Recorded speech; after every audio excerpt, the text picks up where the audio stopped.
y Venezuela después le proveerá de gas natural a Colombia. Fíjense qué hermoso ejemplo de cooperación y de los frutos de la integración, porque la integración latinoamericana debe dar frutos reales a nuestra gente.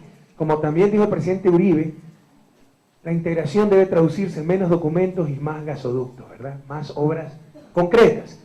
Quiero decirles que el gas natural es tremendamente importante, es un combustible muy barato, cuarta parte de lo que cuesta el petróleo, muy poco contaminante. Entonces, hacia allá debe ir gran parte de nuestra matriz energética, nuestras fuentes de energía.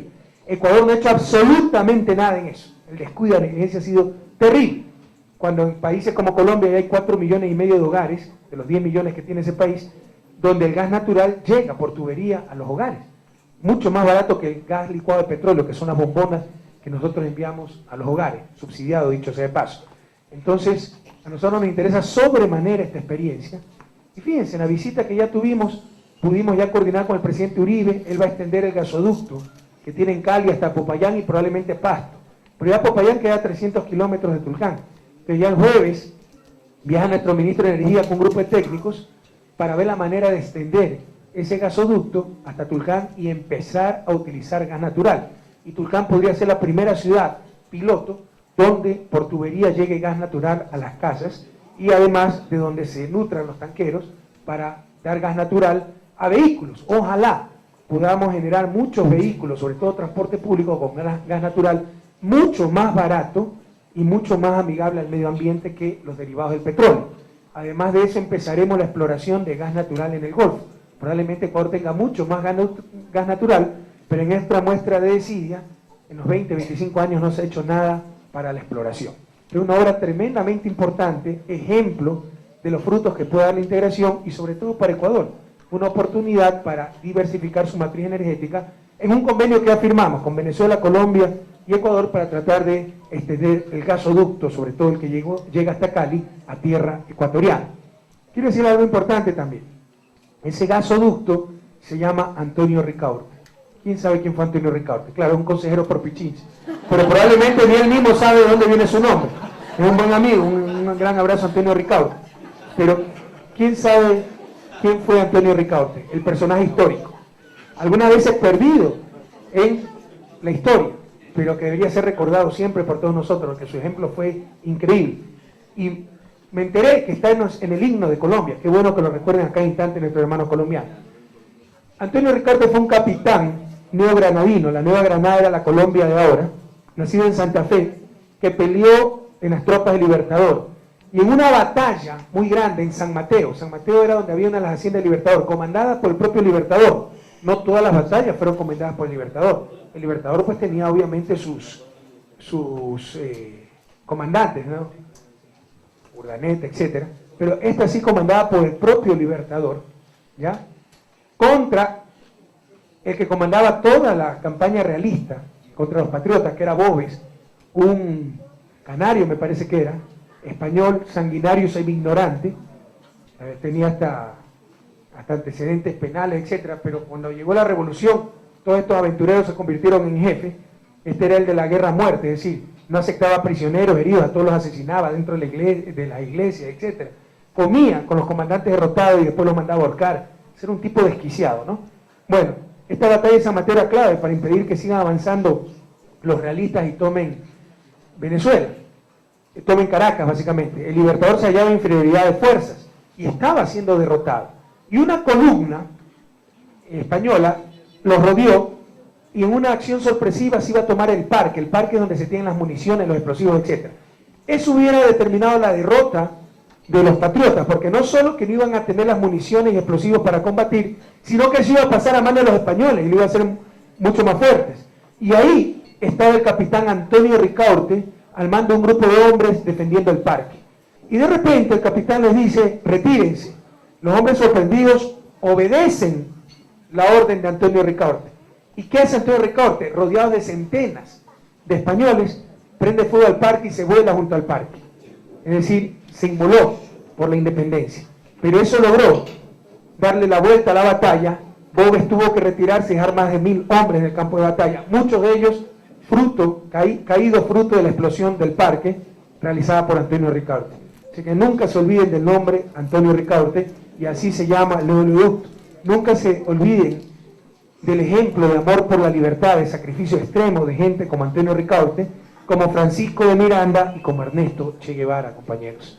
Bien, y luego de eso pues volvimos, ya ayer en la tarde, como casi no dormimos por los cambios de horario, etcétera, llegué temprano. Temprano significa llegar 8 de la noche a la casa y me quedé seco, ¿no?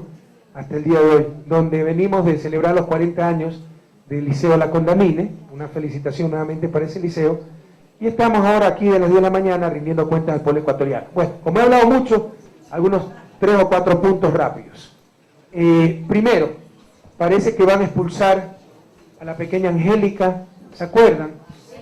La niña ecuatoriana que estuvo presa 30 días con su madre, Ana Cajamarca, en una cárcel en Bélgica. Les pregunto yo, ¿qué pasaría si un presidente latinoamericano, Correa, Chávez, etcétera, así sea en cumplimiento de la ley, tuviera presa 30 días en una prisión a una mujer, una madre europea, su hija de 12 años? Seríamos los cavernícolas, dictadores, totalitarios, abusivos, etcétera, incivilizados. Pero eso es lo que está haciendo Europa, qué vergüenza. Y en una muestra de soberbia, el gobierno belga van a expulsar a Angélica y a su madre Ana. Vuelvan, compañeros, vuelvan, no se preocupen, aquí los recibiremos con los brazos abiertos. Y vuelvan todos los migrantes ecuatorianos. Vamos a pasar dificultades, vamos a pasar la dura, pero en nuestra tierra no tenemos por qué aceptar tanta humillación, tanto desprecio, tanto discrimen. Ayer fue 12 de octubre, compañeros. No hubo tal descubrimiento de América, fue la invasión de Europa a América, a lo que hoy conocemos como América. Que aquí había civilizaciones estructuradas, con grandes conocimientos, con grandes redes sociales, dominadas por el asalto europeo. Siempre América ha tenido los brazos abiertos para los extranjeros. Nos han expoliado nuestra riqueza. ¿Cómo sacaron la plata de Potosí, el oro de América Latina para crear la riqueza de Europa? Depredaron su medio ambiente, el medio ambiente que hoy nos obligan a conservar. Que lo vamos a hacer, no porque nos obliguen. Nosotros no aceptamos imposiciones de nada, sino por convicciones propias. Pese a eso, esta gente no acepta que gente busque un porvenir menor en sus tierras. Imagínense, a ver, jóvenes, explíquenme ustedes que son del encuentro sudamericano sobre el cambio climático. Explíquenme, jóvenes, ¿cómo se puede defender ética, moralmente, una globalización que permite mover mercancías, es decir, tractores, carros, etcétera, a cualquier parte del mundo, que permite cada vez más, con menor costo y más rápido, moverse el capital en busca de rentabilidad por cualquier parte del mundo, pero que impide moverse a las personas, a los seres humanos, a cualquier parte del mundo para encontrar un trabajo digno? ¿Cómo se puede justificar esto ética, moralmente? Esto es doble moral, esto es hipocresía. Así que, hermanos y hermanas en el extranjero, vuelvan a su patria. Los recibiremos con los brazos abiertos. Juntos podemos construir esa patria mejor donde nadie más tenga que salir. Y ya no soportemos tanta humillación. Y si algún día Bélgica, Francia, Europa, por su superconsumismo, por haber acabado con su medio ambiente, por haber sido el principal factor para el calentamiento global, tienen que abandonar esas tierras y tienen que vivir acá, donde sí hemos conservado nuestro medio ambiente, serán recibidos con los brazos abiertos, porque para Ecuador y para América Latina no existirán seres humanos ilegales, existirán tan solo seres humanos, una sociedad humana, una sola raza, la raza humana, compatriotas.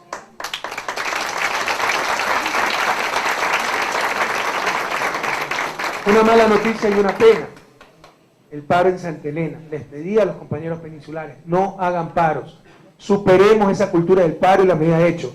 Para pedir esto, hagamos paro. Tienen toda la razón en su pedido. La provincialización, que no lo hace un gobierno irresponsable, timorato, que ya tiene sus días cansados. Pero los paros no son solución. Por el contrario, con los paros y las medidas de hecho, los que sufren son los mismos que están pidiendo esa reivindicación.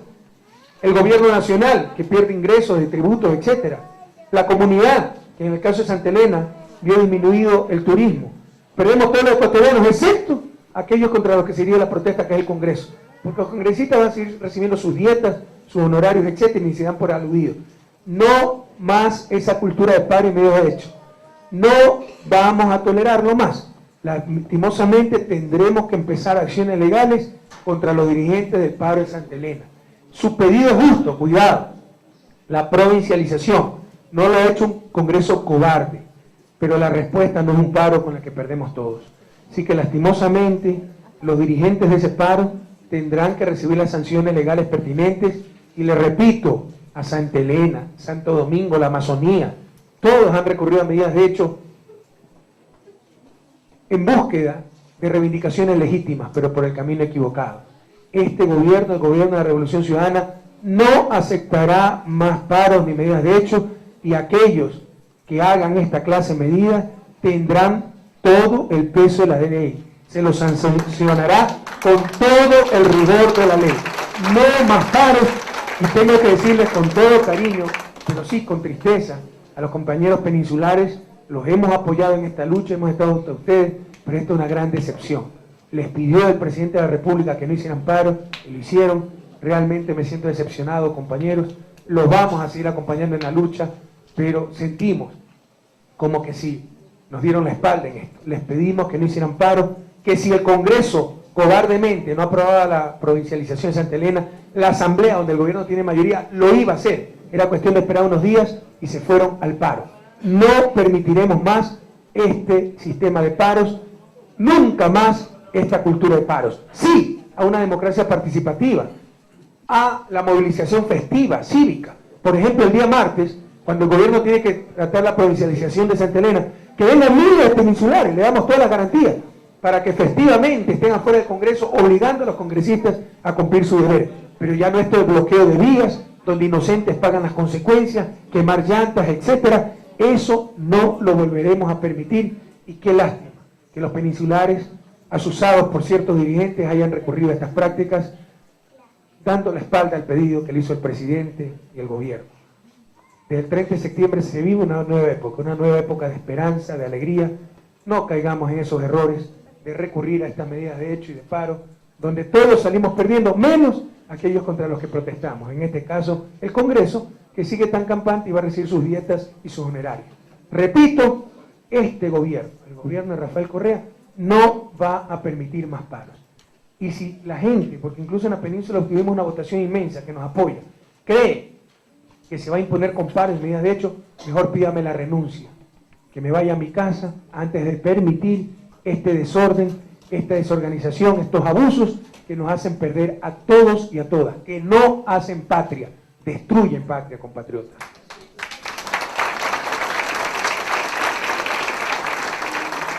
Esta semana se dio también una mala noticia, una tragedia, una nueva tragedia de tránsito. Un bus de servicio público alimentador del trolebús se pasó una luz roja, embistió un transporte escolar y falleció el niño de 4 años, Joaquín Moncayo. Llamé a su padre para expresarle mis condolencias, las condolencias de todo el gobierno. Estamos luchando para que no hayan más esta clase de tragedias. Estamos en uno de los países más inseguros a nivel vial, a nivel de tránsito. Las muertes por accidentes de tránsito son una de las 3 mayores causas de muerte en este país. El próximo gabinete nos centraremos en tratar esto. Ya hemos tomado medidas, pero vamos a tomar seguramente medidas más drásticas. Estas son las cosas importantes. Créanme que para mí una tragedia así es como que hemos fracasado en el gobierno. ¿A qué sirve tener mejores niveles de vida, mejores estadios, carreteras, etcétera, si nuestros niños no pueden circular con seguridad por nuestras calles, si se nos siguen muriendo niños de 4 años? Entonces, tengan la seguridad, queridos compañeros, los padres de Joaquín, que lucharemos por tener un país más seguro. Lamentamos profundamente esta muerte. Estas son las cosas para nosotros importantes. Pero también, cuidado caemos en irracionalidad, ¿no? Ya se está diciendo, si hubiera habido el seguro contra accidentes, el que se llama SWAT, quieren dar a entender que esto no hubiera pasado. No, hubiera pasado, pero se hubiera indemnizado a la familia. Y habrá que indemnizar a esa familia, a los responsables del accidente. Pero quiere decirles que ese seguro, o sea, estúpido no soy, o sea, creo que me pueden acusar de muchas cosas menos de tonto. Resulta que un seguro que lo pagan los propios transportistas, que lo quiere la ciudadanía, sería un tonto si no lo firmara. ¿Qué es lo que pasa, compañeros? Nos dieron un proyecto donde por cada muerte se da solo una indemnización de $3.000, donde la pérdida esperada, es decir, los sucesos que de acuerdo a las estadísticas ocurren anualmente, sumarían unos $20 millones y nos quieren cobrar $80 millones por ese SWAT. O sea, la empresa aseguradora recibiría $80 millones. Ese sería el negocio del siglo, pues yo no me puedo prestar esas cosas. Entonces estamos estudiando mejores condiciones para dicho seguro, que mejore muchísimo la indemnización, la cobertura y se reduzca el pago, porque no le vamos a dar 80 millones a una aseguradora frente a siniestros que alcanzan anualmente cerca de 20 millones de dólares. Eso sería corrupción. Por eso todavía no he firmado ese reglamento. Estábamos reuniendo las estadísticas, etcétera, para en base a un estudio técnico por parte de la Unidad de Seguros de la Presidencia de la República, dar mejores coberturas y que nos cueste menos. Así que todos esos analistas que han estado reclamando porque ella no está el seguro, primero, eso no hubiera evitado la muerte de Joaquincito. Segundo, lo que nos presentaron era un verdadero atraco. A mí no me cuesta nada. Si fuera mediocre o corrupto y hubiera querido ahorrarme problemas, y hace rato lo hubiera firmado. Pero no estamos para eso aquí, para eso no nos han elegido, para eso no fue esa votación del 3 de septiembre. Fue para cuidar los recursos del pueblo ecuatoriano, buscar el bien común, hacer las cosas adecuadamente. Y eso es lo que estamos haciendo. Estamos revisando ese proyecto que era un atraco. Vamos a lograr mejores coberturas y mejores costos para el pueblo ecuatoriano. Pero sobre todo, la vida de un ser humano, la vida de un niño, no se va a compensar con miles de dólares. A luchar por tener un país vialmente más seguro, tengan la seguridad que el gobierno ecuatoriano está totalmente comprometido en eso. Ya lo estamos haciendo, con el mejoramiento de las vías, renovación del parque automotor público, etcétera, y lo vamos a seguir haciendo. El próximo gabinete puntualizaremos más medidas para prevenir esta clase de accidentes. No podemos continuar siendo uno de los países con vialidad, con tránsito más inseguro del mundo. No podemos seguir teniendo a los accidentes de tránsito en una de las principales causas de muerte en el país. Eso tiene que ser superado. Bueno, por último, una buena noticia, probablemente, ¿no? Pero ya el acontecimiento en sí mismo es una buena noticia. Hoy empiezan las eliminatorias al Mundial de Fútbol con el partido Ecuador-Venezuela. Adelante, muchachos, la mejor de la suerte, el mejor partido. Su marcador, presidente. Yo creo que Ecuador va a ganar 2-0. Al presidente Chávez, al embajador de Venezuela en Ecuador, mi buen amigo Oscar Nava, espero que el resultado de 10 tarde no afecte las lindas relaciones entre Venezuela y Ecuador, pero arriba Ecuador a vencer y rumbo al próximo Mundial de Fútbol. Un abrazo, compañera, a todos y a todas. Gracias, presidente, por ese importante informe y rendición de cuentas al pueblo ecuatoriano, que es la práctica como usted está liderando una nueva visión de política pública en el Ecuador. Queremos darle la bienvenida a doña Ann Malherbe, esposa de nuestro primer mandatario, que se encuentra presente con la familia aquí, siendo parte de esta 38ª cadena nacional. Señor presidente, la cadena se desarrolla en el Centro Escolar Experimental San Francisco de Quito, que dirige la doctora Magdalena Almeida. Quiero comentarle que durante todos estos días trabajaron en el arreglo, en la pintura con mucho cariño, forrando las sillas, limpiando el local, para darle la bienvenida, presidente. Este plantel fue creado con el propósito de experimentar innovaciones y técnicas pedagógicas durante su larga trayectoria de 73 años. Ha ejecutado varios proyectos de innovación educativa como la Escuela Básica de 10 grados. Actualmente, la doctora y las maestras se encuentran ejecutando el proyecto de gestión de calidad de instituciones fiscales con normas internacionales ISO, esperando contar con los recursos económicos necesarios para alcanzar el mes de diciembre la certificación de calidad. Hasta ahora, la labor de los padres de familia se ha visto complementada con el apoyo de embajadas como la de Japón y otras instituciones privadas y públicas que han correspondido al excelente trabajo que cumplen los maestros, señor presidente.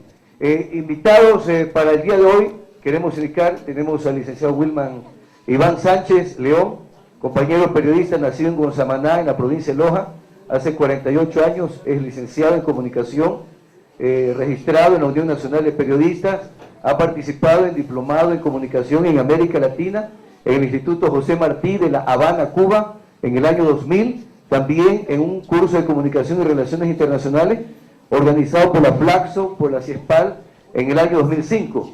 Ha sido periodista que ha estado presente en la cobertura de la guerra del CENEP en el 95 como reportero y en eventos internacionales como la Cumbre Iberoamericana y Presidentes en Cartagena, Colombia, y ha trabajado en distintos medios de comunicación social, informativos como Notioy, TC, asesor de prensa en el Congreso también, actual presentador y entrevistador del programa de televisión de CIESPAL, Informe Semanal, que se distribuye entre 27 canales locales en la Red Nacional de Canales de Televisión Provincial, y asimismo hoy conductor del programa Libertad Bajo Palabra en RTU, el canal de las noticias en Quito. Estamos ampliando el currículo, señor presidente, para demostrar que compañeros periodistas profesionales alternativos están bien preparados para la participación en el cambio también del país. Bienvenido, Wilma. Muchas gracias, señor presidente. El mejor de los saludos.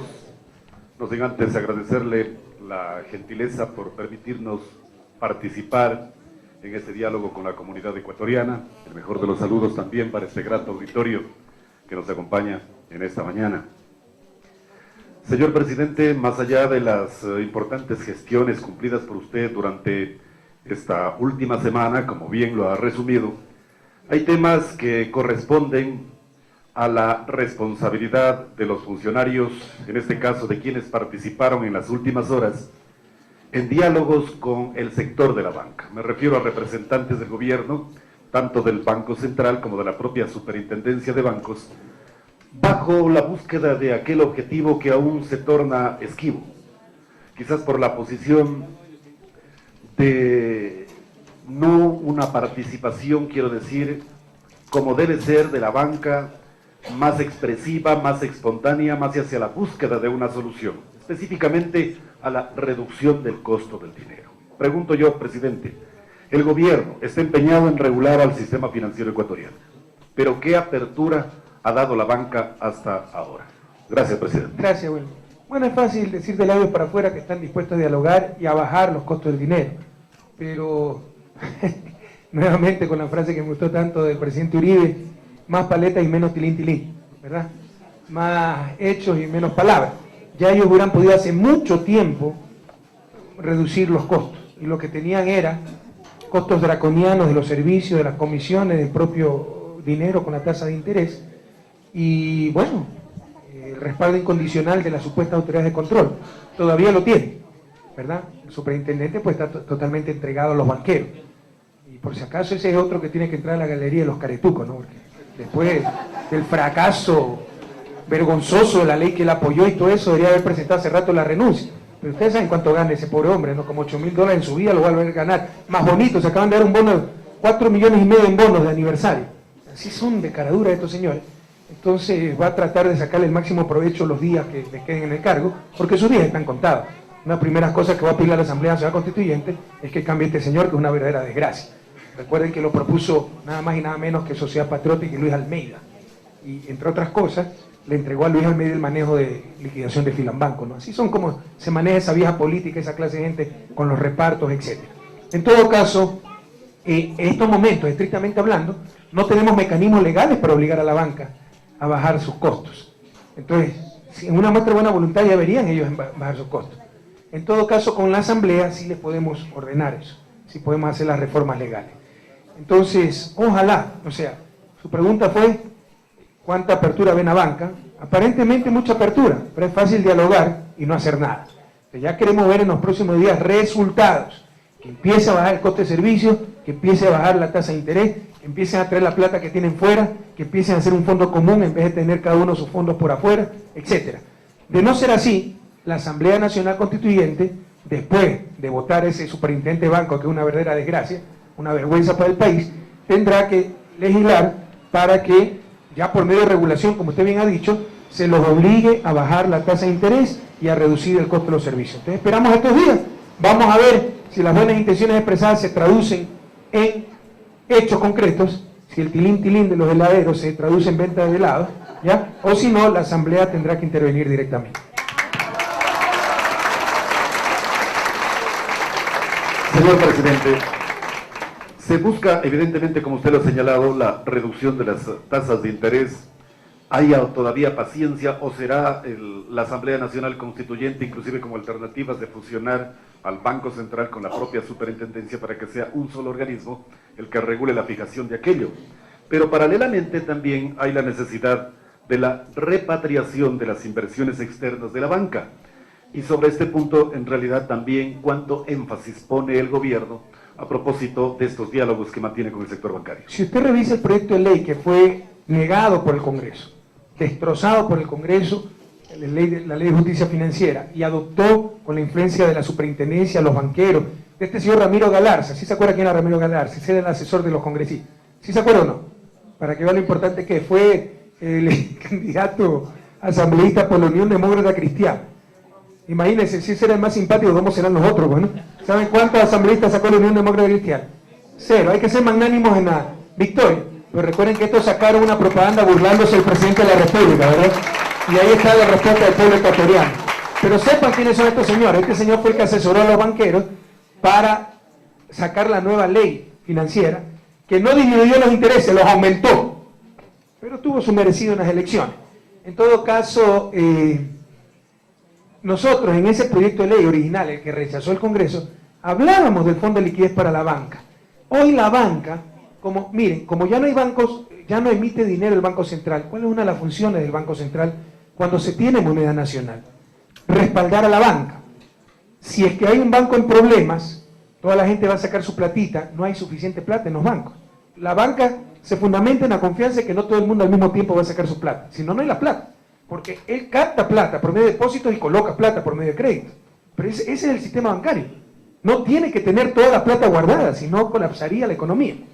Pero se basa en la confianza de que no todo el mundo al mismo tiempo va a sacar su plata. Para eso se necesita un respaldo. Ese respaldo prestamista de última instancia eran los bancos centrales. Si alguien iba de golpe a sacar plata del banco ABC y no había esos billetes físicamente, el Banco Central emitía billetes y daba un crédito de apoyo a ese banco. Hoy ya no existe eso con la dolarización. Y por si acaso no debería existir Banco Central, porque ya no tiene razón de ser. Su función de prestamista de última instancia y su función de emisor de dinero ya no la tiene. En lugar de extinguirse, se pusieron a pensar qué hacer en dolarización. Y se pasan haciendo seminarios y cosas que no les competen, ¿verdad? Son antropólogos, tienen museos, construyen el Teatro de Mac en Guayaquil. Vaya a ver ese teatro, una maravilla, 30 millones de dólares. Pero ¿qué rayos tiene que hacer el Banco Central construyendo teatro? ¿Verdad? Eso es lo que no entiende esa burocracia dorada. Pero ya lo vamos a empezar a abrochar también, no se preocupen. Señor presidente. Espérense, déjame acabar la idea. Sí, entonces, en ese caso, ¿quién debe servir de respaldo? Los bancos deben tener grandes reservas, lo cual es recesivo, porque de cada 100 dólares que captan deben tener unos 40 dólares en reservas. Si fuera el Banco Central, el prestamista de última instancia, solo deberían tener unos 10 dólares en reserva y lo demás se podría seguir prestando y seguir reactivando la economía. En ese sentido, la dolarización es tremendamente recesiva. Obliga a los bancos a tener grandes reservas. Pero peor aún, no es lo mismo que todos tengamos un fondo común a que cada banquito tenga sus reservas y esas reservas las mandan al exterior. Estamos financiando a Florida, Miami, ¿se imaginan? En vez de financiar al pueblo ecuatoriano. Pero si cada banco tiene separadas sus reservas, se necesitan el doble, el triple de reservas. O sea, si todos pusieran juntos sus reservas y tuvieran 800 millones en reservas, ¿verdad? Si entra en problemas un banco y necesita 200 millones de dólares, se puede dar 200 millones de dólares de ahí. Si necesita 500 millones, se puede dar 500 millones de dólares. Pero, si cada banco tiene aparte sus reservas, y yo necesito 200 millones de dólares para mí, tengo 200 millones por un lado, 200 por el otro, si hay 10 bancos, tengo 2.000 millones de dólares. ¿Sí me explico? Y menos seguridad que juntando reservas. Eso es lo que está pasando en estos momentos. Entonces, en ese proyecto de ley, se le decía a los bancos, unan reservas, que se llama en inglés pooling reserves. Pero no aceptaron, porque ya están suficientemente prósperos así. ¿Por qué les interesa ser más eficientes? Te le estamos diciendo, tienen que unir reservas, y si no lo hacen voluntariamente, la Asamblea tendrá que hacer una ley para obligarlos a cumplir con aquello. Les insisto, con eso se necesitará mucho menos plata afuera y tendrá mucho más seguridad los propios bancos. ¿Por qué no lo hacen? Porque no lo necesitan, si están suficientemente prósperos como están. Además, hay otra medida que se tomará que ayudará a que no envíen la plata afuera. Se va a poner un impuesto a la circulación internacional de capital, a la salida de capital. Cada vez que estos señores depositen en una cuenta externa, tendrán que pagar un impuesto. Entonces eso los hará pensar 2 y 3 veces antes de sacar la plata del país. Pero este gobierno, les repito a los banqueros y a todo el país, no permitirá ese absurdo de que la plata de los ecuatorianos, el ahorro de los ecuatorianos tan necesario para sacar adelante el país, esté afuera y que un país pobre como Ecuador esté financiando a Miami. ¿Quién puede aceptar esa barbaridad, compañero? Eso no lo vamos a permitir en este gobierno. ¿Aquel impuesto, señor presidente, será antes de la Asamblea? No, ese impuesto ya está contemplado en la propuesta de reforma tributaria, que no se le enviamos a este Congreso, pues, si no, imagínense el mamotreto que hubiéramos recibido de vuelta, sino que lo tendrá que tratar la comisión legislativa que conformará la Asamblea una vez que mande a la casa al Congreso Nacional. Señor presidente, junto al tema de la banca que usted trató en la gira internacional intensa que cumplió en Venezuela y Colombia, está también el tema petrolero. Entendemos que esas experiencias vividas en América Latina por todos los países respecto al tema de la banca es en otro orden similar en cuanto a experiencias negativas con el sector petrolero.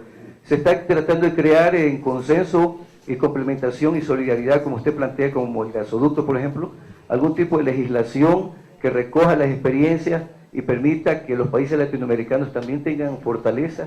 Bueno, hay que hacerlo a nivel de América Latina, pero Ecuador va a dar un paso muy importante el próximo mes, que es su reingreso a la OPEP, Organización de Países Exportadores de Petróleo.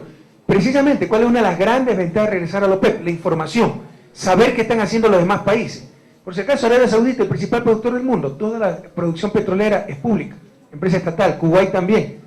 Y nadie se le cruza la peregrina idea de que están confiscando el petróleo porque no dejan participar a las privadas, ni tonterías así, ¿verdad?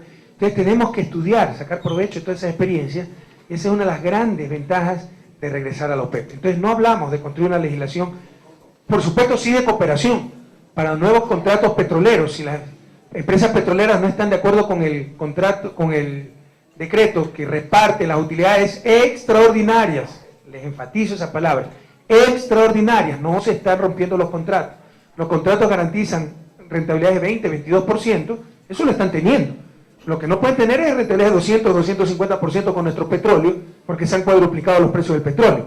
Entonces, sobre esa rentabilidad extraordinaria, por el inmenso incremento de los precios del petróleo, hemos dicho 99% para el país, el dueño del petróleo, 1% para la empresa.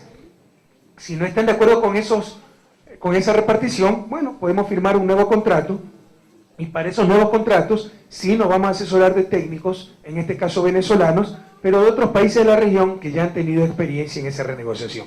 Pero le insisto, ahí también será de gran ayuda el regreso a la OPEP, porque podremos tener acceso a importante información y experiencia de otros países. ¿Cómo va a funcionar el gasoducto, presidente? A ver, aquí lo que hay que hacer es toda una planificación energética para el país que no la hemos tenido y ya la estamos construyendo. ¿Hacia dónde queremos ir? Sepan ustedes que no hemos disfrutado del alto precio de los petróleos, además de por lo que se nos llevaban las compañías, porque si nos aumenta 10% el precio del crudo que exporta Petroecuador, nos aumenta 20% el precio del diésel que importamos, por ejemplo, el precio de los derivados. Entonces, más de lo que pagamos de lo que recibimos. Entonces, es necesario construir capacidad de refinación para ya no tener que importar derivados, pero es importante también reemplazar el uso de derivados, como por ejemplo gas natural, que es tremendamente barato. Y empezar con el transporte público, después con el transporte privado, después mandando por tuberías gas a las casas. Es decir, cambiar totalmente la matriz energética por una fuente de energía más barata, más abundante y más amigable al medio ambiente. Aquí se tienen que hacer muchas cosas, describirles toda la política energética que está planificando el gobierno sería muy largo, pero por ejemplo ya vamos a empezar la exploración de gas en el Golfo. Y con esta extensión del gasoducto ya podemos importar gas natural desde Colombia. Entonces ya podemos empezar con planes pilotos como en Tulcán, con tuberías de gas para las casas y cierto parque automotor con gas natural, diferente al GLP que están utilizando los taxis. Gas natural mucho más barato y en este caso sin subsidio. Para eso hay que hemos establecido una nueva política y tengo que decirlo, yo noto cierta reticencia en los cuadros de Petroecuador. Mi amigo Carlos Paredes no está de acuerdo, dice no, que tengo todo el apoyo, pero probablemente él le están engañando. Yo percibo resistencia. Petroecuador se crea un Estado dentro del Estado. Nosotros siempre hemos apoyado a la empresa estatal, a sus funcionarios, etcétera. Pero tengo que decirlo, no noto la colaboración de ciertos cuadros que, entre otras cosas, se han acostumbrado a trabajar siempre con las petroleras privadas. Entonces no entienden que la nueva orientación de política es privilegiar las relaciones entre países y con empresas públicas. Por ejemplo, campos maduros, Sacha, Chuchufindi, Aucas, etcétera. Si lo puede hacer PDVSA, dárselo a PDVSA. No que licitación, que las empresas privadas. No le extrañe que ahí estén también muchos comprados por las empresas petroleras privadas. Por ejemplo, exploración de gas en el Golfo. ¿Qué licitación? ¿Por qué? Hablemos con Chile, que tiene necesidad de asegurar sus fuentes de gas natural, y su empresa pública, que es ENAP, que es muy buena, que venga y explore el gas. Estamos hablando entre países amigos, no quién le saca más al otro, sino un convenio de mutuo beneficio. Pero eso es durísimo que todavía lo asimile, lo integren ciertos cuadros de Petroecuador. Lo mismo en muchos otros aspectos. Que gas, que el almacenaje de gas en tierra, no que esperemos la próxima petroquímica, que tal vez estará en 5 o 6 años, y mientras tanto tenemos que seguir contratando a otra figura. Esta empresa que ni siquiera paga impuestos y nos ha estado sacando la cabeza. Esta vez nos redujo $60 millones el contrato, pero eso es algo que a mí no me pone muy contento. Significa que antes nos estaba estafando. Esta vez, como la pusimos a competir con honestidad, redujo 60 millones el costo del contrato. Pero antes, ¿a dónde iban esos 60 millones? Entonces todavía encuentro mucha resistencia de parte de Petroecuador. No hay sentido de la urgencia. Vamos a la refinería de Manaví. ¿Cuánto tiempo toman los estudios? 2 años. Sí, 2 años si trabajan de 9 de la mañana a 3 de la tarde, de lunes a jueves. Pero por favor, el país no tiene más tiempo que perder. Estamos hablando de una revolución ciudadana, hemos perdido mucho tiempo, la gente tiene grandes expectativas. Entonces a trabajar de lunes a domingo, 12, 14 horas diarias, a ponerse la camiseta. Pero no siento ese sentido de urgencia en Petroecuador. Entonces sí, este mensaje muy fraterno, pero muy firme, a los compañeros de Petroecuador. Siempre lo hemos apoyado, pero no sentimos esa reciprocidad en cuanto al apoyo al gobierno y a la revolución ciudadana y al país entero. Así que, compañeros, a ponerse la tricolor, a ponerse la camiseta y a denunciar a esos cuadros que probablemente están comprados por petroleras privadas, aseguradoras privadas, proveedores de gas privados, que quieren que se mantenga todo como antes. Señor presidente, damos la bienvenida a la compañera Rocío Rodríguez. Ella es presidenta de la Asociación Manuela Cañizares del barrio Colinas del Norte en Quito, quien participa en esta mañana de la 38ª cadena. Bienvenida, compañera Rocío Rodríguez. Muchas gracias. Muy buenos días, señor presidente. Muy buenos días a los compañeros y compañeras de las organizaciones que consolidamos Colinas del Norte.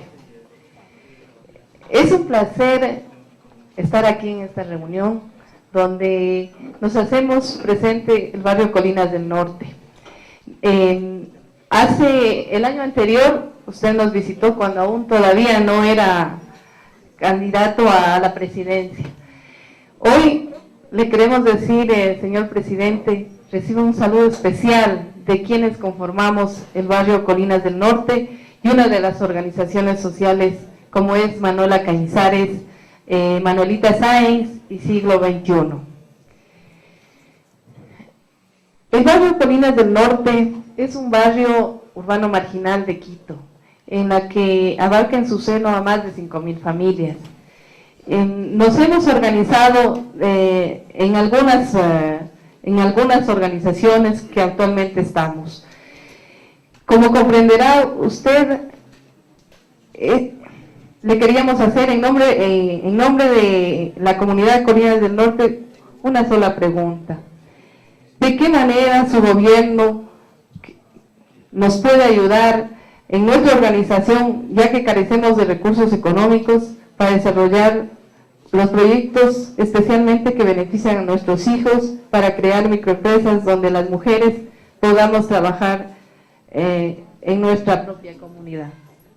Bueno, el gobierno nacional quiere ser un socio de todas las organizaciones civiles, ciudadanas, que luchan por el bienestar común, por el bien común. En este sentido, ya estamos trabajando en eso. Primero hay una Secretaría de Pueblos y Participación Ciudadana. Vayan a hablar allá para que se articulen a todas estas iniciativas del gobierno. Segundo, por ejemplo, con todos los programas del gobierno, como bonos de la vivienda, atendemos sobre todo, en primer lugar, a organizaciones. Entonces, si ustedes necesitan en la zona urbano marginal para las familias de más escasos recursos, mejoramiento de vivienda, viviendas nuevas, etcétera, pueden acudir como organización. Lo mismo en cuanto al crédito. El crédito se trata de privilegiar a las organizaciones. Pueden incluso, el Ministerio de Bienestar Social tiene un fondo para proyectos comunitarios. Pueden presentar su propuesta, qué sé yo, de una microempresa comunitaria, de centros comunales, etcétera, y hay fondos para eso. Entonces ya estamos trabajando muchísimo con organizaciones ciudadanas, organizaciones comunitarias. Tienen que acudir a las correspondientes instancias de gobierno, básicamente en los ejemplos que he nombrado: Secretaría de Pueblos y Participación Ciudadana, Banco Nacional de Fomento y Ministerio de Inclusión Económica y Social. Y un saludo inmenso al barrio Colinas, ¿no? Colinas del Norte. Colinas del Norte, recuerdo perfectamente cuando estuvimos allá, me recibieron con banda y todo eso, con gran alegría, con gran amistad. Muchísimas gracias. No los defraudaremos, compañeros, hasta la victoria siempre. Ni un paso atrás, Colinas del Norte. ¿Algo más quería decir, Rocío? Compañero presidente, espero que nos visite en nuestro barrio, que también es su casa. Gracias. Quisiera estar en todos los rincones de la patria. Ustedes saben que nos movemos mucho, pero es imposible estar en todos lados. Pero algún rato voy por ahí, ¿ok? Recuerden que tenemos menos de la cuarta parte del periodo para el que fuimos elegidos, ¿no? Presidente, apenas 9 meses de gobierno. Siga adelante, que Gracias, nosotras organizadamente estamos apoyándole a Así usted. es, a organizarse para no ser vencidos por los poderes de siempre. Solo con la organización popular podremos salir adelante, mi querida Rocío. Muchas gracias. Así que felicitaciones a Colinas del Norte.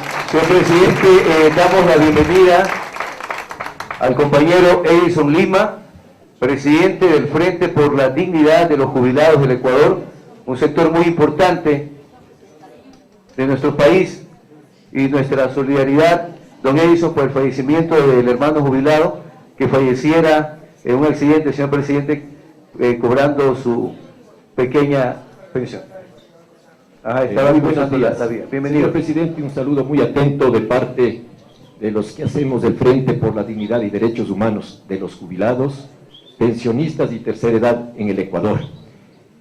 Primero quiero cumplir el saludo para la primera dama, que las compañías jubiladas van a entregar un ramo, y a usted un presente de los 123 años de cumplir Pero, la don Edison, telegrafía nacional. Si me permite, no hay primera dama en el país.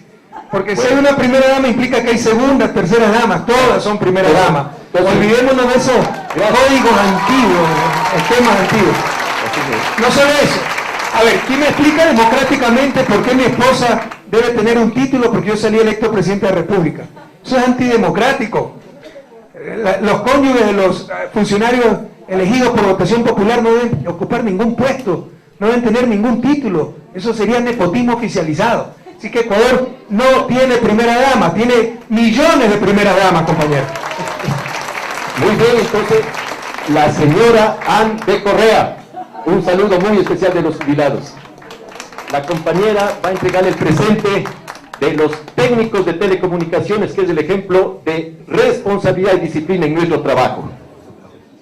Bueno, en estos momentos, haciendo entrega de la presente oyentes de la cadena nacional Unidos por el Ecuador, al señor presidente, la representante del sector de las telecomunicaciones. De las operadoras de De las telecomunicaciones. operadoras de Y para cumplir el saludo de los compañeros ferroviarios, ellos saludan con el sistema Morse. Con el telégrafo le van a dar un saludo al señor presidente y a su gobierno.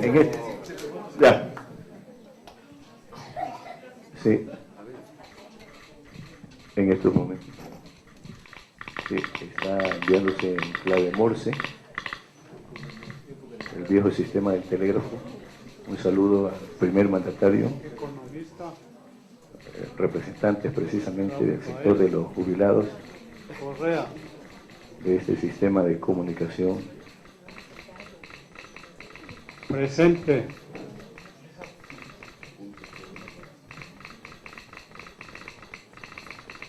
El presidente de la República del Ecuador.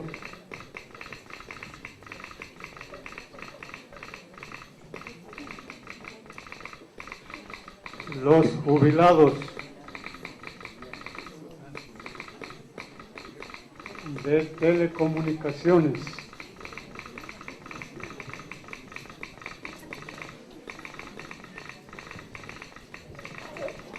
Saludamos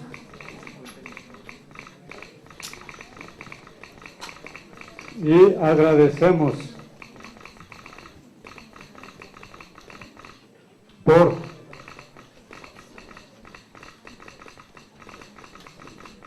por el apoyo a los derechos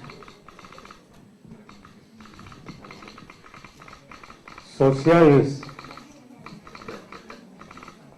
del país. Atentamente, Frente Fraternidad de los jubilados.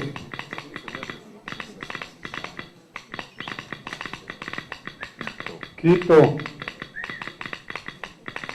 13 de octubre 2007. Gracias, compañero. Gracias. Yo no entendí nada, pero sí me sé el alfabeto morse. Desde la A hasta la Z, ¿no? Sí, Puntito, pregúnteme cualquier letra, pregúnteme cualquier la letra, A, se le digo. punto, raya. La B, raya, 3 puntos. Así es. Buenos días. Raya, 3 puntos la B. La D, raya, 2 puntitos. No, pregúnteme cualquier letra, sí me sé, porque era escado cuando aprendíamos el alfabeto morse. ya Pero que- ya seguirle ahí, eso es muy rápido, más lentito nomás. Bien, adelante, don El Edison. telegrama, lo que estaba... Ahí, en estos momentos se hace la entrega por parte de los representantes del Frente Jubilado de las telecomunicaciones a los oyentes de la cadena Unidos por el Ecuador. Ahora sí, quiero agradecerle, señor presidente, su atención, su responsabilidad que ha puesto usted para la seguridad social. Nosotros somos testigos de su preocupación para que mejore la atención médica, la entrega de medicinas, los servicios a los miles de afiliados, jubilados y tercera edad. Usted estuvo en el hospital Carlos Andrade Marín y constató cuál es la situación, cómo están los enfermos, los pacientes en emergencia esperando turno, ¿verdad? Usted ya lo dio su calificativo, fue público, y dispuso que en un plazo de 6 meses se dé una solución, se busque una de las soluciones. Bueno, sigue lo mismo, no por culpa de los médicos, hay excelentes médicos en el Seguro Social, enfermeras, es aspecto físico, y esto tiene que solucionarse. Nosotros hemos presentado por escrito el plan emergente para que se solucione. Se requiere en forma urgente comprar, construir o arreglar otro edificio para otro hospital. Para en el actual del Andrade Marín deberían atender a todos los trabajadores, servidores públicos, profesionales activos.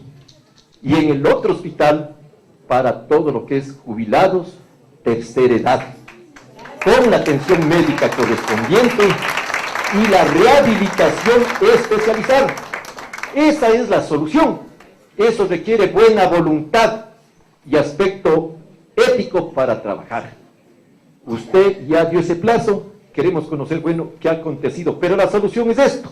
Ahora, para las emergencias, que es grave, de ahí las 24 horas, no solo en el Andrade Marín se va a atender las emergencias, pues, tiene que disponerse que se rehabiliten, se arreglen los dispensarios del sur en la Villa Flora, que se haga una parte de una atención extensiva, digamos. En el centro también tenemos el Batán, dispensario de Cotocollao, eso debe ampliarse para atención emergente, y ya pues lo pasarán al hospital para la operación.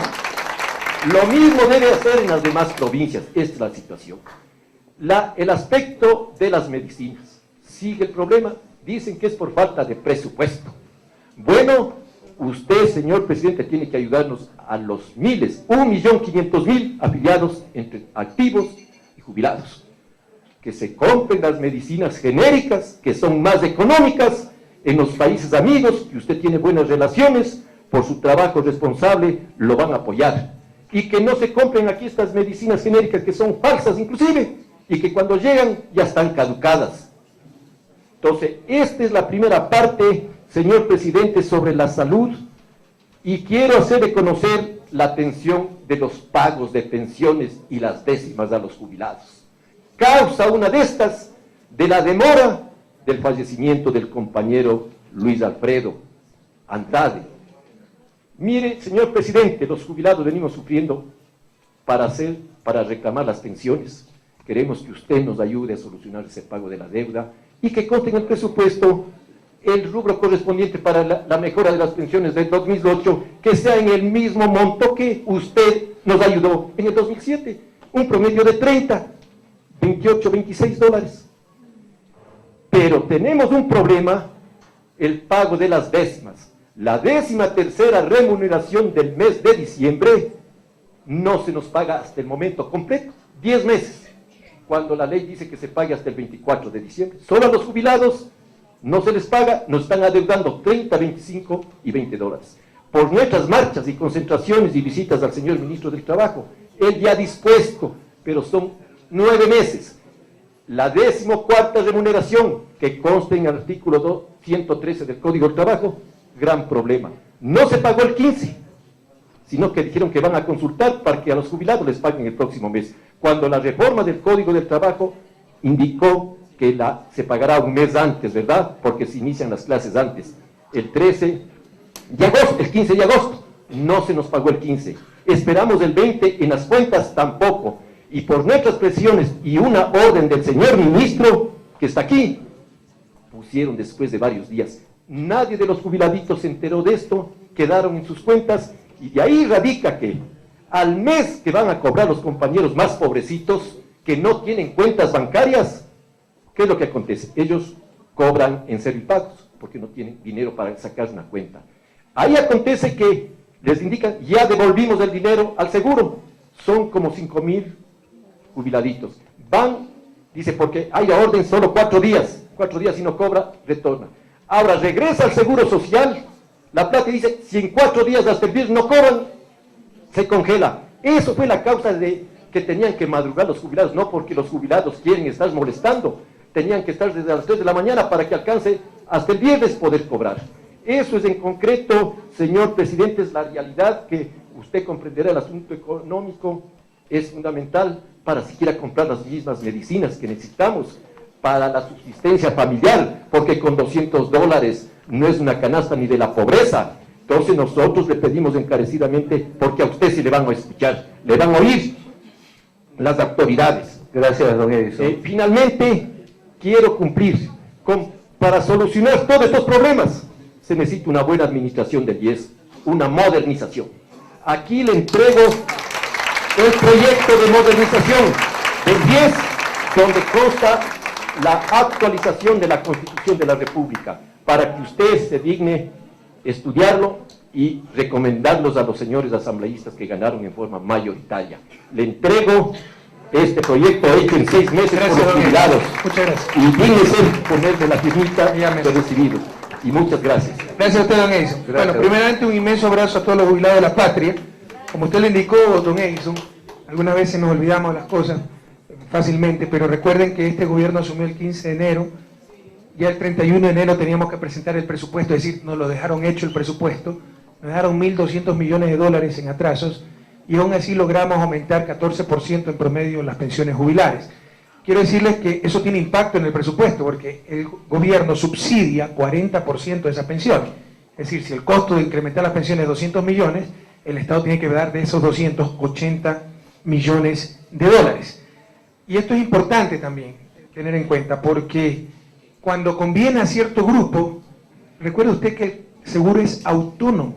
Eso significa, esto es importantísimo, porque usted me ha hecho una serie de peticiones que técnicamente, estrictamente, legalmente, yo no puedo cumplir, porque el IES es autónomo, no depende del gobierno central. Yo nombro un representante a un Consejo Supremo que tiene 3 miembros.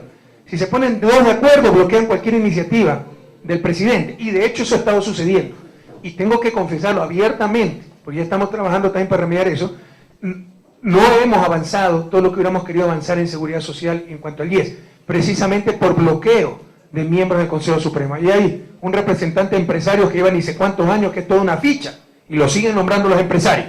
Se necesita una reforma a la ley de seguridad social, que siga siendo autónomo, cuidado, nadie quiere apropiarse el IES, ni mucho menos, pero no puede ser 3 personas que dirijan ese instituto, tan fundamental para el país. 2 se ponen de acuerdo y ya tienen el control absoluto. Tiene que ser un cuerpo colegiado más amplio, con mayor representatividad, que supere estos bloqueos, le insisto. Ahí hay una ficha que es el representante de los empresarios, que lleva años ahí, ya creo que, ¿cuántos años? Algunos años, ¿verdad? Y muchas veces capta el representante de los jubilados y los trabajadores y están contra el representante del gobierno y no dejan hacer nada. ¿Y cómo captan eso? A ver, tú te llevas la parte de inversiones, yo me llevo la parte de salud y se ponen de acuerdo y con eso dominan el seguro social. Entonces recuerde pueblo ecuatoriano, recuerden jubilados, recuerden don Edison, recuerden trabajadores afiliados. El IES es autónomo, no lo maneja el gobierno central. Estrictamente hablando, ustedes tenían que reclamarle a sus representantes, al representante de los trabajadores jubilados, al representante de los empresarios, etcétera. Pero no eludimos aquí responsabilidades. O sea, de nuestro lado haremos lo posible para sacar adelante el seguro social. Lo que sí es que tenemos que superar también ese doble discurso. Cuando conviene, el gobierno es el que tiene que resolver los problemas del seguro social. Cuando no, el gobierno no tiene nada que hacer, la plata de los afiliados del seguro social, los afiliados de los jubilados. Pongámonos de acuerdo, ¿sí me explico? El IES es autónomo, pero maneja un fondo, es el mayor ahorrador del país. Y obviamente ese fondo de los afiliados de los jubilados, como los impuestos, que son de los ciudadanos. ¿Acaso los impuestos son de Rafael Correa o del gobierno? Son de los ciudadanos. Pero para eso somos una sociedad, para unir esfuerzos y orientar esos recursos al bien común. ¿A qué me refiero? Que, por ejemplo, cuando se dice lo obvio, tenemos un seguro social que tiene 1.200 millones de dólares depositados en el Banco Central, que el Banco Central los manda afuera para ganar 3-4% de interés. Y mientras tanto, aquí necesitamos construir la nueva refinería, que es un negocio redondo, Coca-Cola Sinclair, hidroeléctrica, negocio redondo, y no tenemos plata. El IES podría financiar esas obras, ser dueño de la electricidad del país, ser dueño del petróleo, con eso asegurar las futuras pensiones jubilares y resolver un problema grave del país. Pero cada vez que se dice eso, saltan por ahí vos y dicen, no, esa plata es de los afiliados de los jubilados, no es del Estado. ¿Qué quiere decir entonces? Que la tengamos debajo del colchón. Eso es un absurdo. Entonces, Edison, debemos acabar con ese doble discurso. Cuando conviene, el gobierno tiene que solucionar todos los males del seguro social. Cuando no conviene, ¿verdad?, el gobierno no tiene que hacer nada con el seguro social. Y el seguro social debe ser una república aparte. Tenemos que ponernos de acuerdo. Ya acabar esa doble moral y actuar en función del bien común. Dicho sea de paso, don Edison, hay cosas que es importante aclarar, porque aquí se manejan equivocaciones horrorosas. La deuda que el Estado tiene, el gobierno, porque el IES es parte del Estado, el gobierno tiene con el IES, no es porque le haya hecho préstamos el IES que no se hayan pagado. Todo se paga. Y la mejor inversión del IES es prestarle al Estado, porque paga buenos rendimientos del Estado. No son retrasos patronales por parte del gobierno. Se trata del subsidio que el gobierno tiene que dar anualmente al IES. Recuerden, de cada 100 dólares de pensiones, el Estado subsidia 40 dólares, porque ya quebró el IES a finales de la década del 60, y no se le ocurrió mejor idea que, venga señor gobierno, sálvenos y subsídenos 40% de la pensión. De ahí viene la deuda, porque hay años en que no se ha podido pagar ese subsidio, que supera los 200 millones de dólares. Pero por ahí hablan tonterías, que no hay que prestarle al gobierno porque el gobierno no paga, ahí está la deuda. No, señores, esa deuda viene del subsidio que el gobierno tiene que pagarle al IES, porque ya quebró a finales de los 60, ya, que alcanza más de 200 millones de dólares anuales. Pero ahí sí, es responsabilidad del gobierno ayudar al IES. Cuando decimos que el IES ayuda a todo el país financiando petroleras, financiando hidroeléctricas, no, que no se metan el IES aparte, la plata de los afiliados de los jubilados. Pongámonos de acuerdo, compañeros, pongámonos de acuerdo. Denuncien a los que manejan ese doble discurso inconsistente. Con respecto a los hospitales, ahorita le reconozco una cosa. El IES es una de las áreas donde menos hemos avanzado. También es durísima, es como Petroecuador. Pero peor todavía, porque Petroecuador sí tengo mayor injerencia, pero el IES es autónomo, el Petroecuador no es. Y le insisto, son 3 los miembros de, ¿cómo se llama? El Consejo Supremo, ¿ver? Parece Consejo Superior, el Consejo Superior. Eso suena a realeza, ¿no? Nobleza, Consejo Superior. Son 3 miembros. 2 se ponen de acuerdo y bloquean cualquier iniciativa del gobierno. Y ahí tenemos un elemento que es una ficha, que es el representante de los empresarios, ¿verdad? Y un elemento representante de los trabajadores y jubilados, que por repartirse la torta muchas veces salía al representante de los empresarios, no al representante del gobierno. Pero insisto, sí me siento insatisfecho de todos modos. Esto que usted dice, el Carlos Andrade Marín, está colapsado. Hay veces que la gente llama a reclamar, ¿cómo el gobierno no hace nada con el Carlos Andrade Marín? Eso es del IES, no es del Ministerio de Salud Pública, es autónomo. Pero sí dijimos, vamos a sacar adelante el Carlos Andrade Marín, se necesitan más hospitales, se está avanzando en eso. Acabo de hablar con Wellington Sandoval, es director, y me dice que va a estar listo para el primer semestre del próximo año. No es una limona, hay que hacer colas. Ya olvidémonos también de la cultura de la cola. No hay que hacer cola en el IES, no hay que hacer cola en el registro civil. Obliguen a las autoridades, al gobierno, a que haya un servicio decente, donde la gente no tenga que perder su tiempo. Entonces, ese mal servicio, también hay que reprocharlo, también hay que decirle a las autoridades del IES cómo es posible, y me siento corresponsable. Pese a que no manejo el IES como gobierno central, el IES autónomo, creo que se puede hacer mucho más. Entonces, queridos jubilados, afiliados, ya no nos debemos engañar. Obviamente el IES es autónomo, pero que cuando nos conviene venga gobierno a ayudarnos, cuando conviene ni se meta gobierno la plata de los afiliados, nos hace daño a todos. El IES puede ayudar significativamente al desarrollo social, es el más grande ahorrador del país. Por un lado, quieren que nos pongamos de rodillas para ver si nos viene un poquito de inversión extranjera, que no es otra cosa que ahorro extranjero para financiar inversión nacional. Y por otro lado, el IES tiene 1.200 millones en el Banco Central, que lo enviamos a Estados Unidos, estamos financiando. Sepan ustedes que usted como jubilado, los trabajadores afiliados, están financiando a Estados Unidos, el país más rico del mundo, con estas prácticas. Eso es un absurdo. Ya no se dejen engañar. Nos conviene a todos que esa plata vaya al desarrollo nacional y que el IES pueda ser dueño de las hidroeléctricas, de las refinerías. Son un grave problema al país y se aseguran las pensiones jubilares. Es que ahí hay riesgo. Si hay un terremoto y se destruye la hidroeléctrica, ¿y qué creen? Que no hay riesgo cuando le mandan esa plata al exterior. Pero incluso se puede minimizar ese riesgo. Hay seguros. Si hay un terremoto, nos paga el seguro del terremoto. Y puede haber una garantía del Estado. Si hay un terremoto, el Estado le devuelve la plata al IES. Hay cómo superar esos problemas. Son puros pretextos para evitar que ese dinero esté en función del desarrollo nacional. Así que afiliados y jubilados son verdaderos dueños del seguro. No significa que porque son ustedes dueños del seguro, que marchen separadamente al resto del país, del gobierno nacional. Tenemos que ser socios para el desarrollo nacional. Ustedes pueden hacer un inmenso bien al desarrollo social y hacerse un inmenso bien, porque con el rendimiento que están haciendo las inversiones de 6-7%, no va a haber plata para los futuros jubilados. Por último, no hablemos tanto del IES cuanto de la seguridad social. Tenemos que empezar a reflexionar seriamente. Este es un tema muy sensible, pues hay muchos prejuicios, hay mucha falta de claridad. ¿Qué clase de seguridad queremos en el futuro? ¿Qué clase de seguridad social? Sepan ustedes que solo 11% de la fuerza laboral está afiliada al seguro. ¿Qué significa esto? Que casi un 90%, choferes, pescadores artesanales, vendedores ambulantes, incluso aunque no son parte de la fuerza laboral, las amas de casa, no están afiliados y deberían estar afiliados al seguro social. Entonces tenemos que ver qué clase de seguro social queremos. Si un seguro social que quiera ser prestador de servicios de pensiones jubilares y de otra clase de servicios, fondos de cesantía, etc., y proveedor de servicios de salud para un pequeño núcleo, o tal vez especializarlo en prestaciones para la mayor parte de la fuerza laboral y que la parte de salud pase a ser parte del sistema de salud pública con la garantía de que tendremos un sistema de salud pública de la mejor categoría. Es decir, fíjense la contradicción. En este momento nosotros tenemos que subsidiar el seguro social con cerca de 200 millones de dólares anuales.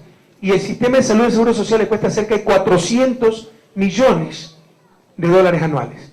Si yo no tuviera que darle al seguro social esos 200 millones de subsidios y lo empleara para mejorar el sistema de salud, le aseguro que tendríamos un sistema de salud pública de excelente calidad que haría innecesario el sistema de salud del IES, sistema de salud privado, sistema de salud de policía o militares. Todos ganaríamos. Pero por no poner en orden las cosas, tenemos que subsidiar el IES, no hay un buen sistema de salud pública, el IES tiene que proveer de salud, eso le cuesta 400 millones de dólares, y como no es un buen administrador, fíjense los problemas que tenemos en el Carlos Andrade Marín y en otros hospitales. De hecho, ahorita el sistema de salud pública es superior al sistema de salud del IES. Además, eso debería ser hasta inconstitucional, compañeros. La salud es un derecho fundamental. No es que pueda haber salud para los jubilados, salud para la fuerza laboral, salud para militares, salud para policía y salud para el resto, la salud pública. No. La salud es un derecho fundamental. Debería haber un sistema de salud pública de excelente calidad para todos y para todas. Así que tenemos que ponernos a pensar seriamente qué clase de seguridad social queremos. Una seguridad social que se dedique solamente a prestaciones jubilares y fondos, etcétera, para la mayor parte de la fuerza laboral, o como ahora una seguridad social que quiera dar salud, prestaciones jubilares, etcétera, a un pequeño número de la fuerza laboral. Tenemos que decidir, y bueno, ya estamos avanzando en eso, si dejamos que el IES siga manejando las inversiones del IES. Ellos mismos, un consejo superior, se imagina, que no es especialista en esto, y donde ha habido mucha corrupción. O hacemos, como ya estamos avanzando, el Banco del Migrante y el afiliado, lo ponemos a concursar a nivel internacional existe una administración internacional para ese banco, y ese banco que maneje profesional, técnicamente, las inversiones del IES, y no caigamos en los absurdos de tener 1.200 millones del Banco Central produciendo poco o nada y en el extranjero, ¿verdad? Entonces, tenemos que discutir técnicamente, francamente, sin prejuicios, sin fundamentalismo, qué clase, no de IES, IES es un instituto, qué clase de seguridad social queremos en el Ecuador. Aquí algunas ideas, pero eso será sobre todo labor de la Asamblea Nacional Constituyente. Muchas gracias, don Edison. Vamos de inmediato a dar la bienvenida a Juanito Álvarez, presidente del Consejo Consultivo de la Niñez y la Adolescencia, estudiante del Colegio Mixto Sucumbíos del sexto curso y presidente del Consejo Consultivo de la Niñez y Adolescencia. Señor presidente, adelante, Juanito. Muchas gracias. A nombre de la niñez y la adolescencia ecuatoriana y de la niñez y adolescencia sudamericana, queremos extenderle un cordial saludo al señor presidente por recibirnos en esta mañana y tarde. Quienes hacemos la niñez y la adolescencia sudamericana, preocupados en el tema del cambio climático, hemos elaborado una agenda política juvenil frente al cambio climático y queremos hacerle conocer en esta mañana.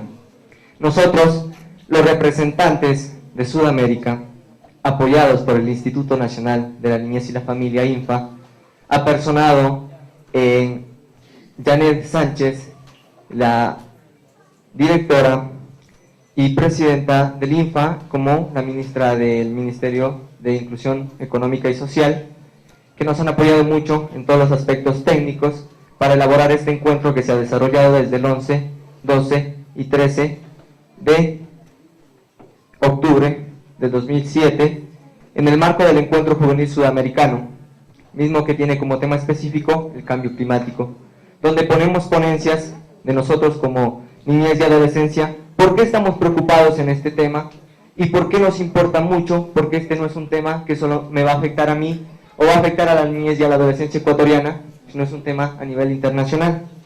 Nosotros hemos hecho algunos compromisos que deseamos compartirlos con usted, como por ejemplo la creación de un sistema de red donde podamos comunicarnos con toda Sudamérica para poder establecer los lazos de amistad. Sabemos que las fronteras solo sirven para divisiones geográficas, pero los corazones y las ideologías de las personas sudamericanas van a estar unidas dentro de este mismo ideal, que es el cambio climático. También queremos realizar el 5 de junio, considerado el Día Mundial del Ambiente, un pequeño concierto, un pequeño festival en cada uno de los países participantes de esta asamblea, para hacer así un llamado de concienciación y concientización a las personas de lo que es el cambio climático, las causas y consecuencias que nos puede traer. Nos comprometemos a realizar una campaña de comunicación que despliegue una tela gigante en cada país sudamericano, donde niños, niñas, adolescentes y personas pongan su huella, pongan su mano, como un método de compromiso con el medio ambiente y con nosotros. Nosotros como niñez y adolescencia nos comprometemos a aprovechar la realización de la Cumbre Iberoamericana de Jefes de Estado y Presidentes que se realizará en Santiago de Chile en el mes de noviembre del 2007 para dar a conocer la agenda de este encuentro a fin de lograr su compromiso. También nos comprometemos a realizar la entrega de esta declaración conjuntamente con los compañeros de los diferentes países aquí presentes a cada uno de los mandatarios de los países de Sudamérica.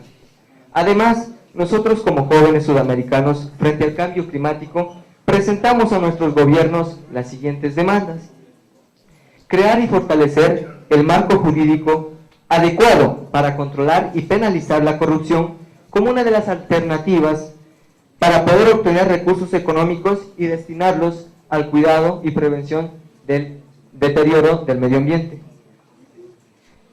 Pedimos también demandar la realización de una cumbre sudamericana de jefes de Estado para que se exija a las medidas de compensación correspondientes a los países desarrollados frente a las consecuencias del cambio climático, un tema muy importante que se lo trató debido a que se nos informó del programa ITT que tiene el país.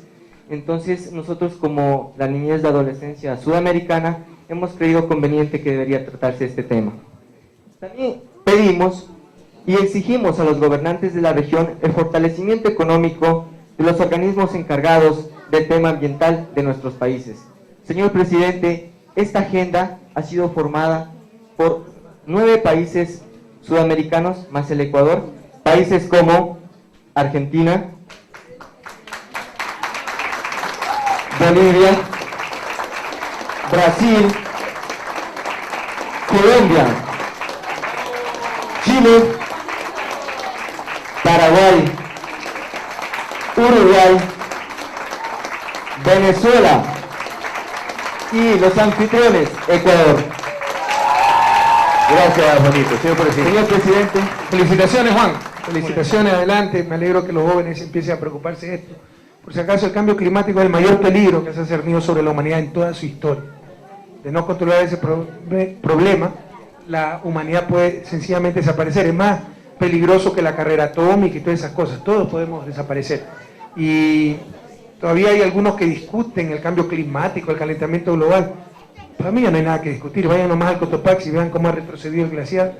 Vayan al Chimborazo, al Cariguairazo, que ya no tiene glaciar, a los Ilinizas. Y está claro que hay un calentamiento global que está alterando grandemente los patrones climáticos y que puede de seguirse calentando el ambiente, el clima, hacer subir el nivel de los océanos, inundar partes que hoy son habitadas, reducir gran parte del espacio donde puede desenvolverse la vida humana.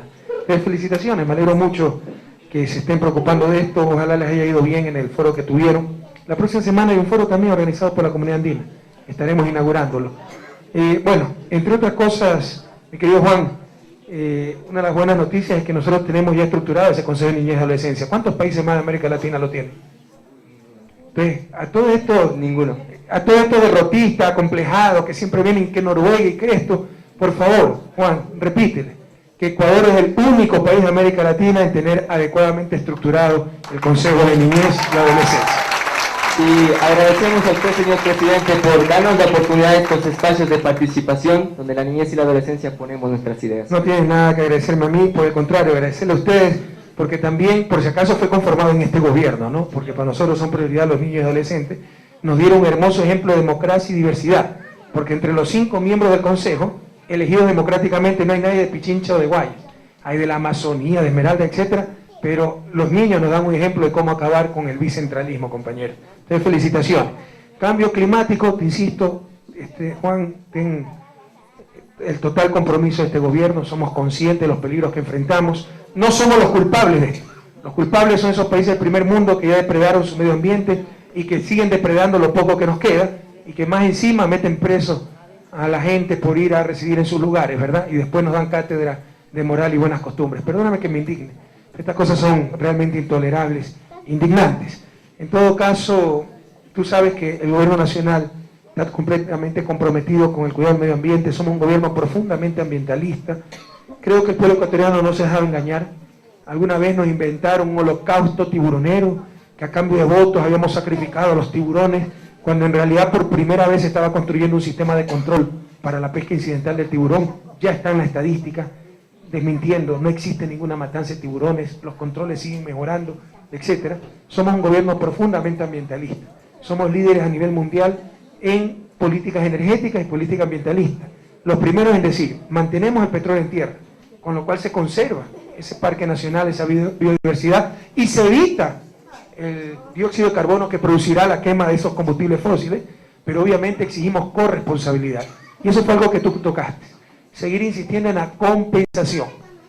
Señores, señoras, sobre todo jóvenes, esta es la mejor muestra de la irracionalidad del sistema económico vigente, donde se paga, se compensa solo por lo que tiene precio, no por lo que tiene valor. Precio y valor son dos cosas diferentes.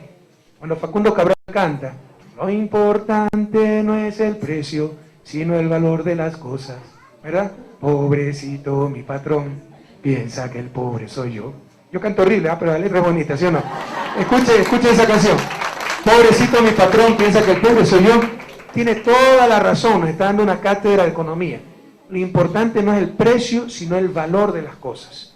Valor es capacidad de satisfacer necesidades. Hay cosas con valor y con precio. Todo lo que tiene precio debe tener valor, si no nadie lo comprara. Pero hay cosas con mucho valor que no tienen precio.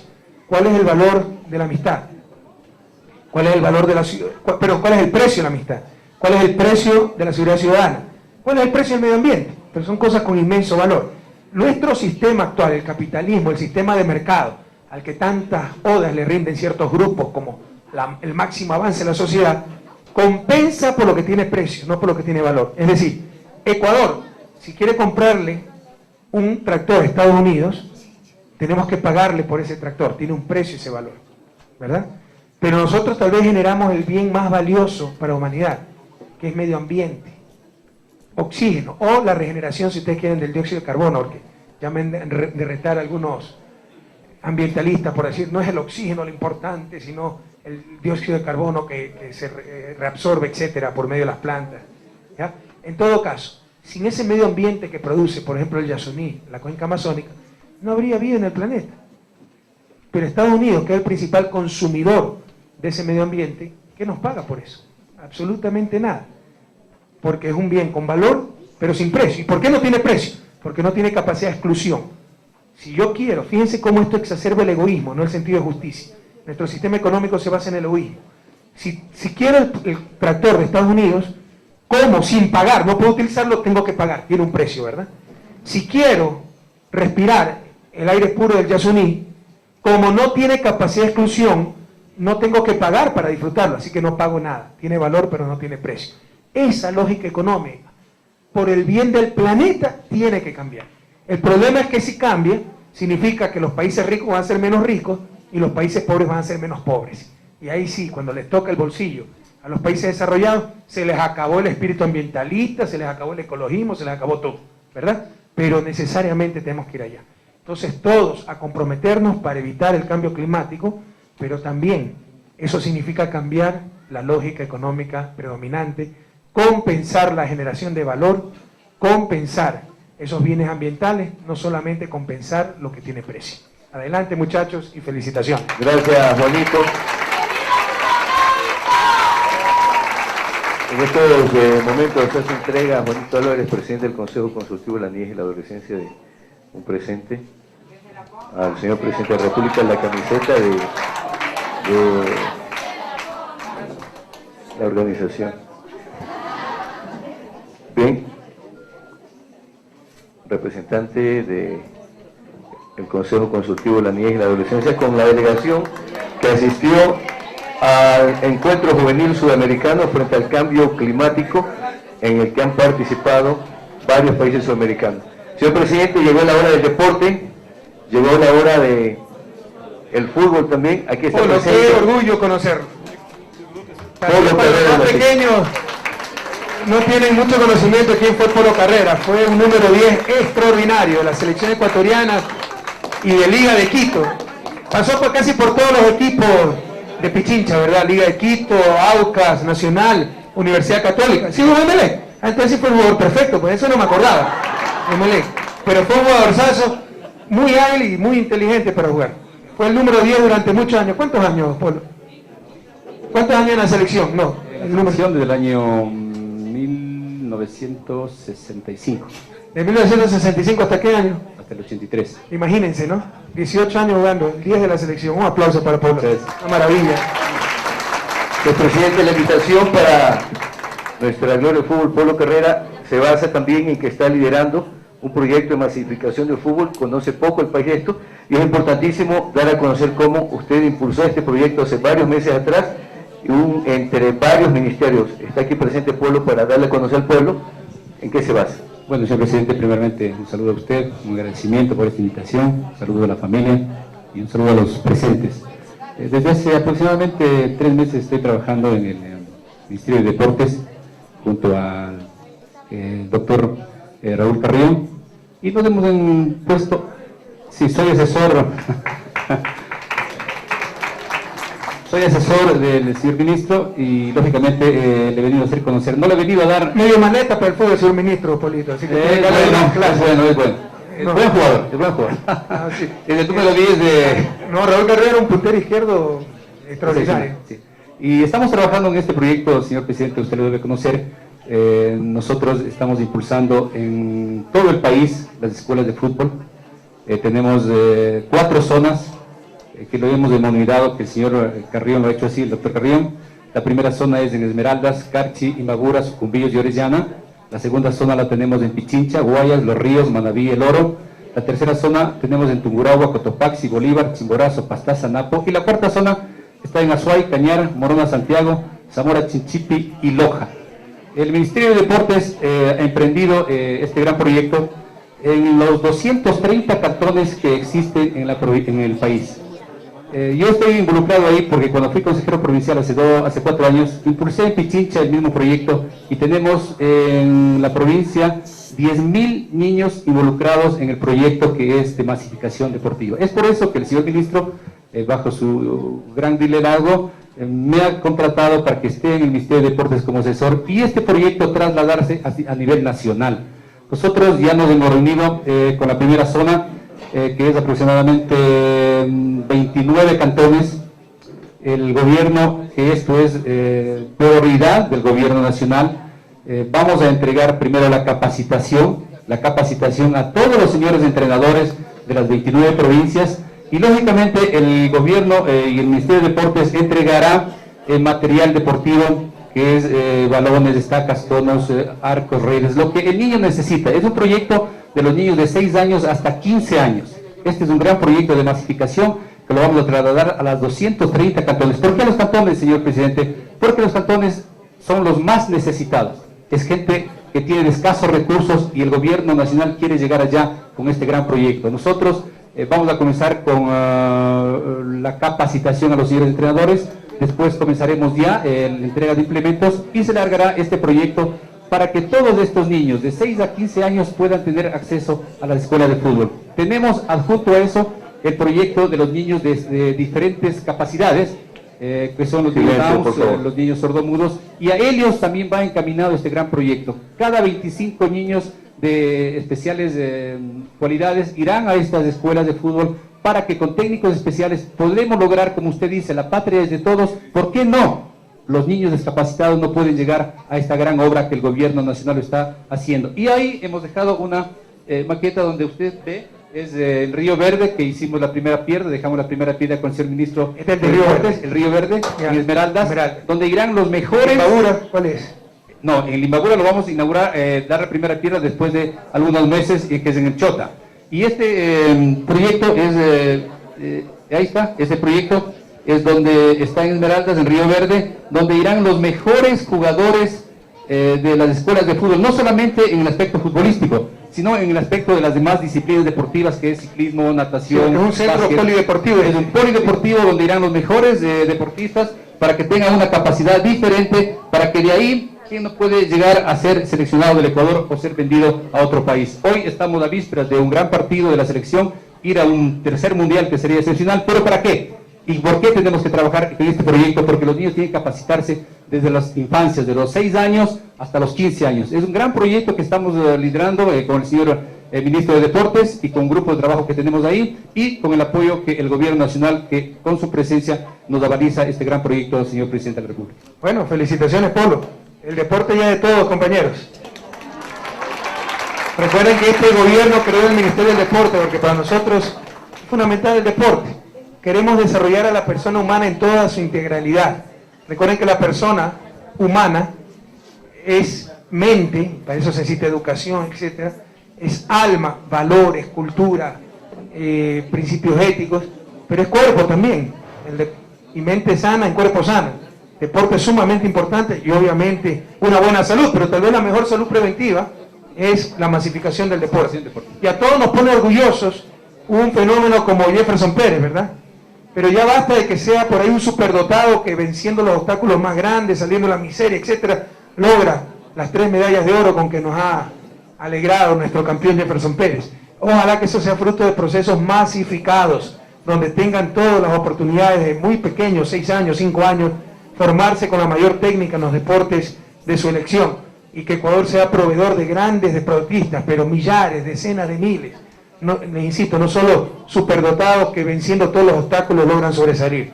Una verdadera masificación del deporte, esa revolución deportiva también es parte de la revolución ciudadana. Adelante, Polo, felicitaciones y por supuesto sigan teniendo todo el respaldo, todo lo que podamos hacer desde el gobierno central. Eso le manifestaré al señor ministro y agradecerle por... Gracias, Poli, encantado de verlo. Polo y su marcador para el partido. Ahora vamos a estar ahí presentes y pienso que un 2-0, aunque Venezuela se vaya a resentir, pero el fútbol es así. Yo creo 2-0. Señor presidente, para finalizar y escuchar su mensaje final, esta es, ecuatorianos, una nueva visión de política pública que usted viene haciendo entender al pueblo ecuatoriano, que es la verdadera aplicación del socialismo del siglo XXI. Vamos con nuestro compañero José Maldonado para enviarle su mensaje a los hermanos del pueblo quichua. Gracias Emilio, buenos días a todos los presentes. Yakta Pusha, Gimana Yata Kangi. Kunan Chishi Kanka, fútbol man ringi o mana fútbol man ringi? No, Ari. Mana trabajangi kunan. Mana trabajangi, sábado puya kan. Y campa marcador imagínate, Ecuador. Iscay 0. Ecuador Iscay, Venezuela 0. Suman mi kan, y mana misha pica, mana ganak pica, Jaki kagringi. Si perdemos va a estar triste, por supuesto que no va a estar triste. Ña camiseta ta randir kangi, mucho camiseta. Mucho camiseta.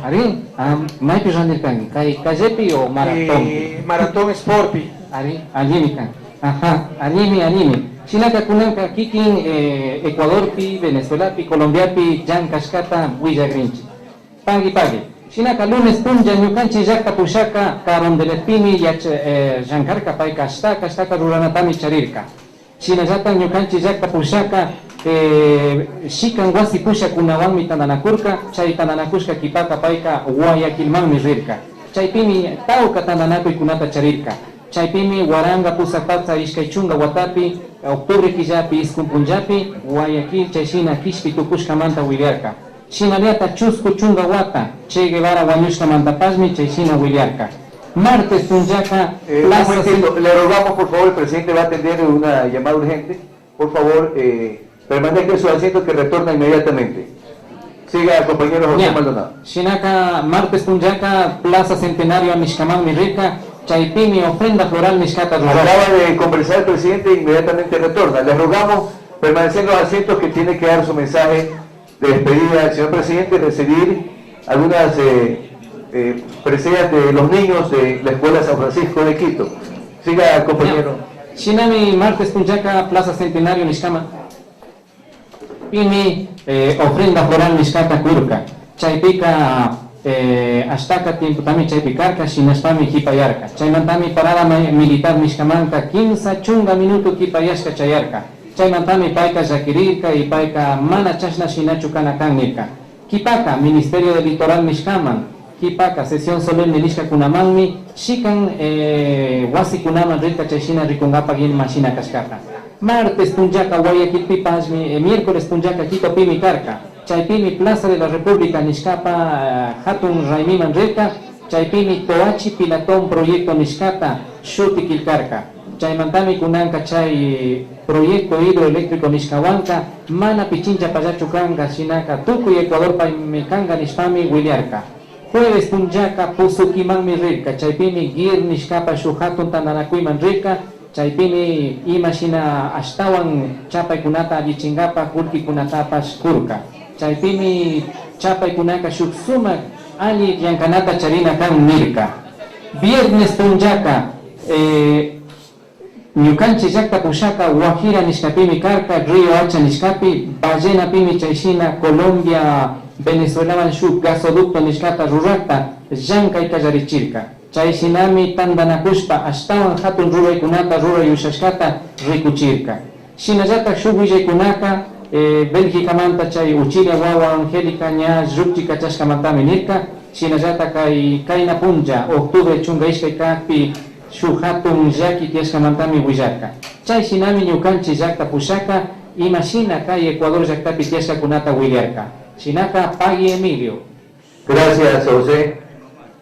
Señor presidente, se traduce toda esta información que usted acaba de brindar en una visión distinta de dirigir el país, y esa práctica diaria el pueblo la está observando y viviendo. Mire lo que me acaba de regalar. ¿Cómo te llamas, mija?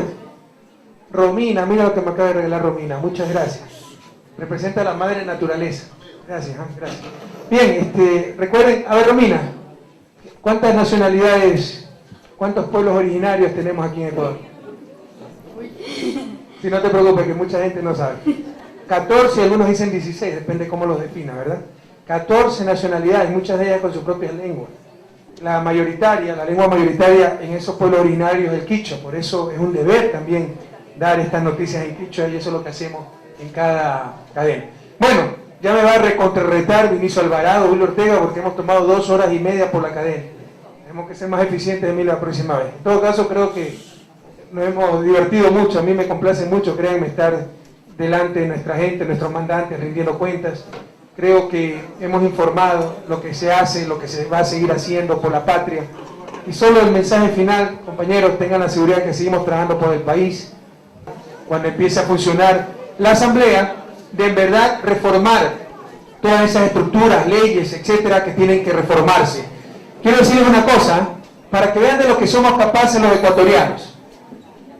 La sede para la Asamblea, la ciudad del Faro, que es todo un complejo donde van a sesionar los asambleístas, estará lista el 30 de octubre. Lo que no va a estar listo son los escrutinios. Entonces probablemente la Asamblea, de acuerdo a lo que me dijo el presidente del tribunal, empezará el 15 de enero. Pero como lo dijimos, algunos decían estábamos locos, no lo vamos a lograr, hay que posponer 2 meses. La sede de la Asamblea va a estar lista el 30 de octubre, pese a que recién el 15 de abril se ganó en la consulta y se supo que se iba a realizar la Asamblea. Eso demuestra que los ecuatorianos somos capaces de lograr lo que nos propongamos, compañeros. Así que, mis queridos conciudadanos, a quitarse el pesimismo, a quitarse el derrotismo, ¿verdad, Natalia? Como dice la canción de Diego Torres, creer que se puede, querer que se pueda. Quitarse los miedos, sacarlos afuera. Somos capaces de todo y vamos a salir adelante con nuestra patria. Hasta la victoria siempre, Ecuador querido. Y mucha suerte en la selección hoy día tarde en el partido contra Venezuela. Un abrazo a todos. A la victoria siempre, señor presidente. Amigos oyentes de la cadena Unidos por el Ecuador, la Asociación Productora Ecuatoriana.